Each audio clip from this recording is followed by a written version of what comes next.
கர்த்தருக்கு ஸ்தோத்திரம். இன்றைய வசனம் 29ஆம் சங்கீதம் 11ஆம் வசனம்.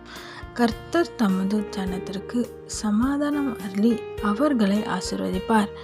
29ஆம் சங்கீதம் 11ஆம் வசனம். கர்த்தர் தமது ஜனத்திற்கு சமாதானம் அருளி அவர்களை ஆசீர்வதிப்பார்.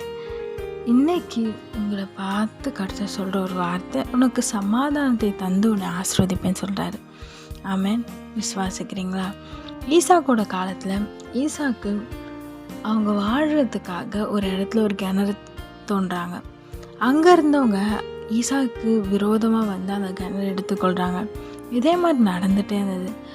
ஈசாக்கு சோர்ந்து போகாமல் அவங்களுக்கு விட்டு கொடுத்து வந்து இன்னொரு இடத்துல ஒரு கிணறு வெட்டினார். அந்த கிணறு கர்த்தரால் உண்டாயிற்று. ஆமென். அந்த கிணறுக்கு ரெகபோத் என்று பெயரிட்டார். அந்த இடத்துல ஈசாக்கு எதிர்த்து யாருமே வரல. ஈசாக்கு சமாதானத்தோடும் ஆசீர்வாதத்தோடும் வாழ்ந்தார். ஆமென்.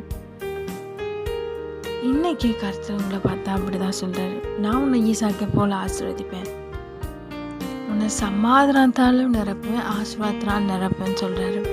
ஆமென். விசுவாசிக்கிறீங்களா? பயப்படாதீங்க, கலங்காதீங்க. என்ன நடக்குமோ, என்ன ஆகுமோ, எக்ஸாம் ரிசல்ட்ஸ் வருது, என்ன ஆகுமோன்னு பயப்படாதீங்க. கர்த்தர் உங்களோடு இருந்து உங்களை ஆசீர்வதிப்பார், சமாதானம் தருவார். ஆமென்.